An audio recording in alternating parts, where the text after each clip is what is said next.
आदाब। आज हम बात करेंगे ईरान के नए सुप्रीम लीडर की और ये भी बात करेंगे क्या ईरान के साथ इस जंग में अमेरिका हार चुका है। लेकिन उससे पहले वॉर 5 अमेरिका का आ गया है एग्जिट प्लान। ट्रंप ने कहा कि खत्म करेंगे साझा फैसला लेकर। सैयद मुज्तबा हुसैनी खामनेई को सौंपी गई ईरान की बागडोर, बनाए गए नए सुप्रीम लीडर। ईरान की डिस्टिल्ड वाटर प्लांट पर हमला, जंग अब सिविल इंफ्रास्ट्रक्चर तक पहुंची, अब पानी पर भी हमला। 9 दिनों की जंग में ही निकला दम। रिपोर्ट्स के मुताबिक अमेरिका को लगभग $2.5 बिलियन का अब तक हुआ है नुकसान। अमेरिका, इजराइल और ईरान के बीच जंग का बड़ा असर क्रूड ऑयल की कीमतों पर पड़ा है। इसमें इजाफा हुआ, $106 पर बैरल के पार पहुंच गया है दाम। सबसे पहले बात सुप्रीम लीडर की। मिडल ईस्ट की जंग और ईरान की हुकूमत में आया सबसे बड़ा बदलाव। आयतुल्लाह सैयद अली खामनेई की शहादत के बाद अब ईरान को मिल गया है नया सुप्रीम लीडर।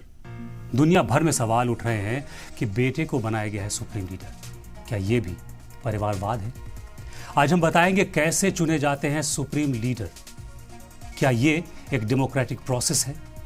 साथ ही हम ये भी बताएंगे कि इस बदलाव के साथ मिडल ईस्ट की जंग भी नए मोड़ पर पहुंचने वाली है, क्योंकि एक तरफ ईरान की नई लीडरशिप है, दूसरी तरफ अमेरिका और इजराइल के साथ बढ़ता हुआ टकराव, और तीसरी तरफ दुनिया में फैलती बहस जो इस जंग को होली वॉर बताने लगी है। तो सबसे बड़ा सवाल यही है कि क्या फिर मिडल ईस्ट में की तारीख में एक नए और ख़तरनाक बाब का आगाज़ होने जा रहा है। समझते हैं एक पहलू को। आयतुल्लाह सैयद अली खामनेई की शहादत के बाद एक बड़ा सवाल था कि ईरान का अगला सुप्रीम लीडर कौन होगा, क्योंकि जब भी ईरान के सुप्रीम लीडर की बात होती है तो बात सिर्फ एक लीडर की नहीं होती है, बात एक ऐसे शख्स की होती है जिसके हाथ में पूरे मुल्क की किस्मत होती है। सुप्रीम लीडर को लेकर तरह तरह की बातें होती रहती हैं। कोई कहता है कि ईरान का सुप्रीम लीडर तानाशाह होता है, कोई कहता है कि बेलगाम होता है, कोई कहता है कि मनमानी करता है, कोई कहता है कि किसी एक शख्स की सनक से ईरान चलता है। लेकिन क्या वाकई ऐसा है? सुप्रीम लीडर को दुनिया तानाशाह कह रही है, वो तानाशाह नहीं होता है, बल्कि ईरान की मजलिस खुबरगान यानी असेंबली ऑफ एक्सपर्ट के जरिए चुना जाता है। तो सबसे पहले समझते हैं कि मजलिस खुबरगान क्या है और इसके मेंबर कितने होते हैं और कैसे चुने जाते हैं। मजलिस खुबरगान ईरान की एक स्पेशल असेंबली है। इस असेंबली में 88 मेंबर्स होते हैं। इन मेंबर्स का चुनाव हर 8 साल में अवाम करती है, यानी ईरान की अवाम करती है। लेकिन चुनाव लड़ने से पहले हर उम्मीदवार को गार्जियन काउंसिल की मंजूरी लेना ज़रूरी होता है। अब गार्जियन काउंसिलिंग क्या होती है ये भी जान लेते हैं। गार्जियन काउंसिलिंग यानी शुरा निगहबान को ईरान का इलेक्शन कमीशन समझिए। गार्जियन काउंसिल ही उम्मीदवार की अहलियत यानी उसकी योग्यता देखती है, उम्मीदवार के पर्चे की जांच करती है। गार्जियन काउंसिल में नॉमिनेशन के बाद मेंबर्स का इलेक्शन होता है, चुनाव होता है। जनता उम्मीदवार को चुनकर भेजती है। उम्मीदवार के टर्म 8 साल के होते हैं। यही 88 मेंबर सुप्रीम लीडर चुनते हैं। सुप्रीम लीडर के लिए भी नॉमिनेशन गार्जियन काउंसिल में ही किया जाता है। गार्जियन काउंसिल देखती है सुप्रीम लीडर की उम्मीदवारी पेश करने वाले की अहलियत। ईरान के कॉन्स्टिट्यूशन के मुताबिक सुप्रीम लीडर का उम्मीदवार वही हो सकता है जिसे शिया इस्लाम की गहरी समझ हो, मजहबी और सियासी मामलों में मजबूती से रहनुमाई कर सके, किरदार पाक साफ हो, कोई इल्ज़ाम कभी ना लगा हो, यानी करप्शन का कोई भी इल्ज़ाम ना लगा हो, सादिक, अमीन, आदिल, ईमानदार और परहेजगार हो। ये पहली शर्त है।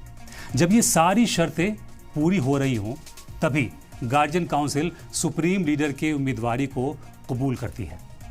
गार्जियन काउंसिल में नॉमिनेशन हो जाने के बाद मजलिस खुबरगान यानी असेंबली ऑफ एक्सपर्ट के 88 मेंबर्स उसके लिए वोट करते हैं और नया सुप्रीम लीडर चुनते हैं। सुप्रीम लीडर चुने जाने के बाद अगर लीडर करप्शन कर रहा हो, मुल्क नहीं संभाल पा रहा हो या कोई बड़ा इल्ज़ाम लीडर पर लग रहा हो तो मजलिस खुबरगान यानी असेंबली ऑफ एक्सपर्ट उसे हटा भी सकती है। ये अधिकार, ये हक उसे होता है। सैयद मुज्तबा हुसैन खामनेई ईरान के तीसरे सुप्रीम लीडर होंगे। 1979 के इनकलाब के बाद आयतुल्लाह रूहुल्लाह खुमैनी पहले सुप्रीम लीडर थे।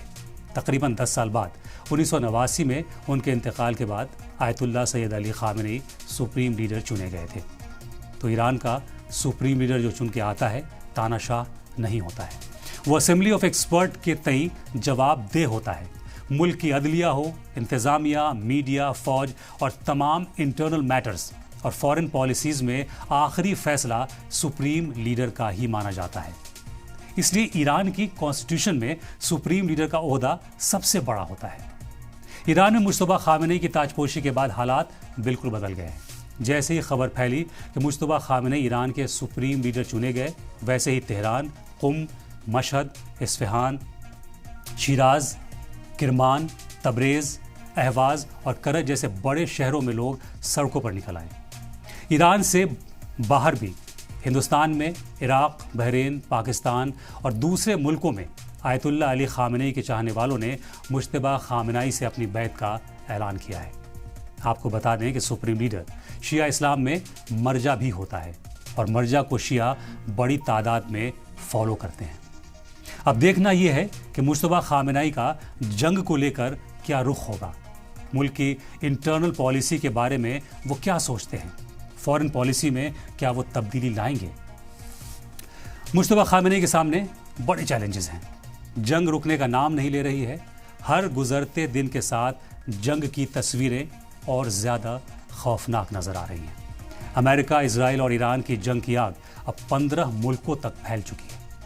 जंग के बढ़ते दायरे के बीच ये बात दुनिया भर में हो रही है कि क्या ये जंग अमेरिका को महंगी पड़ेगी? क्या ये जंग अमेरिका की हेजेमनी यानी बालादस्ती को ख़त्म कर देगी? क्या ये जंग न्यू वर्ल्ड ऑर्डर तय करेगी? और ये सारे सवाल यूं ही नहीं उठ रहे, इसके पीछे कई वजह हैं। हम आपको 3 अलग अलग वजह बताते हैं।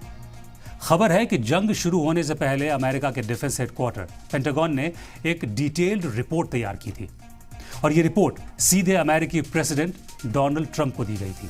उस रिपोर्ट में साफ साफ वार्निंग दी गई कि ईरान पर हमला कोई आसान मिलिट्री एक्शन नहीं होने वाला है।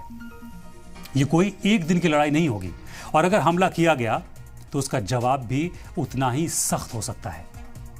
ईरान में रिपोर्ट में यह भी कहा गया था कि ईरान के पास सिर्फ ट्रेडिशनल आर्मी ही नहीं है, बल्कि उसके पास रीजनल नेटवर्क है, मिसाइल कैपेबिलिटीज हैं और स्ट्रेटेजिक जवाब देने की ताकत भी है, जिसकी वजह से पूरे मिडिल ईस्ट की सिक्योरिटी और स्टेबिलिटी पर खतरा पैदा हो सकता है। पेंटागन की इतनी खुली और बड़ी वार्निंग के बावजूद डोनाल्ड ट्रंप ने हमले का रास्ता क्यों चुना, ये सोचने वाली बात है। आखिर उन पर किसका, कैसा और कितना बड़ा दबाव था? ईरान के जवाबी हमलों के पहले 72 घंटों में इजराइल को भारी नुकसान उठाना पड़ा है। रिपोर्ट के मुताबिक इन हमलों में इजराइल के कई अहम लोग निशाने पर रहे। अब आपको एक एक कर बताते हैं कि अब तक इजराइल को इस जंग में कितना नुकसान हुआ है। रूसी खुफिया सोर्सेज ने दावा किया है कि ईरान के हमले में अब तक 11 न्यूक्लियर साइंटिस्ट और इजरायली फौज के 6 टॉप जनरल मारे गए हैं। अगर ये रिपोर्ट सही है और इस रिपोर्ट के फैक्ट सही हैं, तो ये इजराइल की आर्मी लीडरशिप और उसके एडवांस्ड साइंटिफिक प्रोग्राम के लिए बड़ा झटका है, क्योंकि इस रिपोर्ट में जो सबसे बड़ा दावा किया गया है वो है कि इजराइल के डिमोना न्यूक्लियर फैसिलिटी को भी नुकसान हुआ है। वहाँ साइट का ऑपरेशन मुतासिर हुआ है। रिपोर्ट में यह भी दावा किया गया है कि ईरानी हमलों में लगभग 198 नेवल ऑफिसर और 462 फौजी मारे गए हैं, जबकि मोसाद के भी 32 एजेंट्स की मौत की बात भी इस रिपोर्ट में कही गई है। सोचिए, इजराइल के लिए ये बहुत बड़ा नुकसान है। ये उसकी साख पर बट्टा है। वो मुल्क जो दुनिया को टेक्नोलॉजी, हथियार और डिफेंस सिस्टम बेचता है, वो अपनी हिफाजत खुद नहीं कर पाया। और अब आपको तीसरी वजह बताते हैं। एक हिस्टोरियन है जियांग डेटा, रिसर्च और सिचुएशन के मुताबिक पेशेनगोई करते हैं। उनकी कई पेशेनगोई यानी भविष्यवाणी सच भी साबित हुई है, जिसमें 2 बड़ी भविष्यवाणियां पहले ही सही साबित हो चुकी हैं। और अब उनकी तीसरी पेशेनगोई को लेकर दुनिया में चर्चा तेज हो गई है। जियांग ने 3 बड़े इवेंट का जिक्र किया है।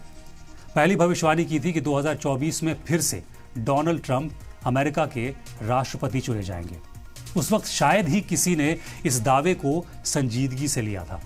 लेकिन जब अमेरिकी सियासत में चुनावी फैक्टर बदले और ट्रंप ने वापसी की तो जियांग की यह पेशिनगोई अचानक चर्चा में आ गई। जियांग की दूसरी भविष्यवाणी थी अमेरिका और ईरान के बीच बड़ा टकराव होगा और ये टकराव सिर्फ बयानबाजी तक महदूद नहीं रहेगी बल्कि हमलों तक पहुंच सकते हैं और अमेरिका ईरान पर हमला करेगा और इस जंग में अमेरिका की शिकस्त भी मिलेगी। आज जब मिडिल ईस्ट में जंग अपने शबाब पर है तो लोग जियांग की इसी पेशिनगोई को याद कर रहे हैं। लेकिन इन दोनों के साथ तीसरी भविष्यवाणी अभी इस वक्त सबसे ज्यादा चर्चा में है। जियांग की पेशिनगोई कि अगर अमेरिका ईरान पर हमला करता है तो ये जंग वैसी नहीं होगी जैसी वॉशिंगटन सोचता है। उनके मुताबिक इस जंग में अमेरिका को उम्मीद के मुताबिक जीत नहीं मिलेगी बल्कि हालात ऐसे भी बन सकते हैं जहां अमेरिका को शिकस्त का सामना करना पड़ सकता है। इस वक्त जंग की जो सूरत हाल है उसमें ईरान भारी पड़ रहा है और प्रोफेसर जियांग की तीसरी भविष्यवाणी यानी पेशिनगोई किसी हद तक सच साबित होती दिख भी रही है। अमेरिका ने ये जंग शुरू तो की है लेकिन मिडिल ईस्ट के हालात, अरब मुल्कों में उसके ठिकानों पर ईरान का हमला ये बता रहा है कि बात अब बहुत आगे निकल चुकी है। हालात अमेरिका के हाथ में नहीं दिख रहे हैं। पेंटागन का ट्रंप को ईरान पर हमला न करने की रिपोर्ट देना, रशियन इंटेलिजेंस की रिपोर्ट और जियांग की पेशिनगोई, इन तीनों वजहों को देखने के बाद किसी भी शख्स को मौजूदा जंग के नतीजे समझ आने लगेंगे। समझ ये आने लगेगा कि इस जंग में अमेरिका इजराइल की पोजीशन क्या है, ईरान कहाँ खड़ा है और अगर ये बढ़ी यानी ये जंग और बढ़ी तो अमेरिका को मिडिल ईस्ट में अपने वजूद पर खतरा नजर आया तो अमेरिका के पास क्या ऑप्शंस बचते हैं। क्या अमेरिका इस टकराव के बाद अपनी पीठ थपथपाकर बाहर निकल जाएगा? अक्सर अमेरिका की स्ट्रेटेजी यही रही है कि वो लिमिटेड मिलिट्री एक्शन करता है, ताकत दिखाता है और फिर अपनी पीठ थपथपाकर पीछे हट जाता है। लेकिन इस बार हालात इतने आसान नहीं दिखते क्योंकि सामने ईरान है, एक ऐसा मुल्क जो लंबे वक्त से दबाव और सैंक्शंस के बीच भी अपने आप को मजबूत करता रहा है। अगर अमेरिका निकल गया तो फिर ये सवाल भी है, क्या ईरान को इस तरह जख्मी शेर बनाकर छोड़ना अमेरिका के लिए आसान होगा? क्योंकि ईरान के पास मिसाइल की ताकत है, रीजनल नेटवर्क है और एक ऐसा जियोपॉलिटिकल पावर है जो पूरे मिडिल ईस्ट को मुतासिर कर सकता है। एक और अहम सवाल है कि क्या इजराइल अमेरिका के इस फरार के लिए तैयार होगा या फिर नेतन्याहू बनाम ट्रंप की नई जंग छिड़ जाएगी? क्योंकि मिडिल ईस्ट की सियासत में कई बार दोस्त देश भी अलग अलग स्ट्रेटेजिक प्रायोरिटीज रखते हैं और जब जंग लंबी खिंचती है तो टकराव भी सामने आने लगते हैं। और अगर ऐसा हुआ तो फिर क्या होगा? ये सवाल भी सोचिए कि क्या इन हालात के बाद ईरान के पास सॉलिड रीजन नहीं होगा न्यूक्लियर वेपन बनाने का? तेहरान पहले भी कहता रहा है कि उसका न्यूक्लियर प्रोग्राम पीसफुल है, लेकिन अगर उसे लगातार फौजी खतरे का सामना करना पड़ता है तो वो अपनी सिक्योरिटी का मुद्दा उठाकर दुनिया के सामने एक नई बहस खड़ी कर सकता है। और अगर ऐसा हुआ तो मिडिल ईस्ट की सियासत पूरी तरह बदल सकती है। सवाल ये भी है, क्या अरब अमेरिका रिश्ता खत्म हो जाएगा? दशकों से कई अरब देश अपनी सिक्योरिटी के लिए अमेरिका पर डिपेंडेंट रहे हैं, लेकिन अगर इस जंग के बाद उन्हें लगे कि रीजनल बैलेंस बदल रहा है तो अरब अमेरिका की नज़दीकियां जो हैं वो दूरियों में बदल सकती है। और ऐसे में क्या अरब लीग और ईरान के बीच सिक्योरिटी को लेकर कोई मुआहदा हो सकता है? ऐसे कई सुलगते हुए सवाल हैं जिनका जवाब आने वाले वक्त में मिलेगा। मिडिल ईस्ट की जंग वजूद की जंग, सुपरमेसी की जंग, तेल और ताकत की जंग, न्यूक्लियर प्रोग्राम को लेकर टकराव की जंग, अब ये जंग से बहुत आगे निकल चुकी है। ये हम यूं ही नहीं कह रहे हैं बल्कि हम इस जंग के पीछे के किरदारों को भी देख रहे हैं। इस जंग के पसे पर्दा एक बड़ी साजिश की आहट महसूस हो रही है। ऐसा लग रहा है कि जंग का रास्ता मिडिल ईस्ट की सरहदों से निकलकर अब यूरोप की जमीन तक उसे जोड़ा जा रहा है। हम इसलिए ऐसा कह रहे हैं क्योंकि अब इस जंग को कुछ हलकों में होली वॉर यानी मजहबी जंग का रंग दिया जा रहा है और यही वो मोड़ है जहां से दुनिया की सबसे खतरनाक बहस शुरू होती है। क्योंकि जब किसी जंग को मजहब का रंग दिया जाता है तो फिर वो किसी सरहद में कैद नहीं रहती और जंगल में आग की तरह मजहब के दीवानों को अपनी चपेट में ले लेती है। अमेरिका में फौजियों को इंस्पायर करते हुए इस जंग को मजहबी मिशन की तरह पेश किया जा रहा है। ये तक कहा जा रहा है कि ये बैटल ऑफ गॉड है और ये भी कहा जा रहा है कि ईरान एंटी क्राइस्ट है और गॉड ने ट्रंप को इस जंग के लिए चुना है। पिछले दिनों ट्रंप का वो वायरल वीडियो हम सब ने देखा कि कैसे डोनाल्ड ट्रंप के लिए प्रेयर की जा रही है, उन्हें खास दुआ पढ़कर दम किया जा रहा है। ऐसी तस्वीरें देखने के बाद और ऐसी बातें सुनने के बाद एक बेहद खतरनाक सवाल उठता है कि क्या ये जंग अब एक नए मरहले में दाखिल होने जा रही है? क्या ये टकराव अब सिर्फ अमेरिका, इजराइल और ईरान के बीच की स्ट्रेटेजिक लड़ाई नहीं रह जाएगी? क्या इसे धीरे धीरे एक बड़े मजहबी नैरेटिव में बदला जा रहा है? और अगर ऐसा हुआ तो क्या दुनिया एक ऐसे दौर की तरफ बढ़ रही है जहां एक तरफ यूरोप और अमेरिका खड़े होंगे और दूसरी तरफ अरब और दूसरे मुस्लिम ममालिक? क्या ये संघर्ष मुस्लिम बनाम ईसाई की शक्ल लेने जा रहा है? ये सवाल इसलिए भी संजीदा है क्योंकि तारीख में जब भी जंगों को मजहबी पहचान के साथ जोड़ा गया है तो उनका दायरा बेहद खतरनाक हो गया है। यूरोप की हिस्ट्री उठाकर देखिए, मिडिवल दौर में हुए क्रूसेड की जंगें, जहां मजहब के नाम पर सदियों तक खून बहा। उस दौर में भी यही कहा गया था कि ये होली वॉर है और उस सोच ने पूरे इलाकों को दशकों तक वायलेंस में झोंक दिया था। लेकिन आज की दुनिया उस दौर से अलग है।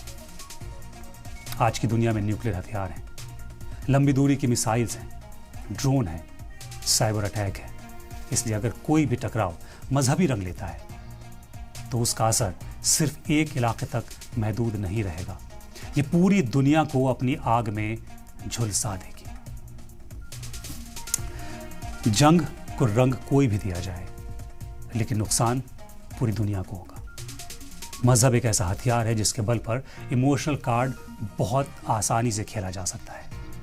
हम उसका शिकार हो जाते हैं।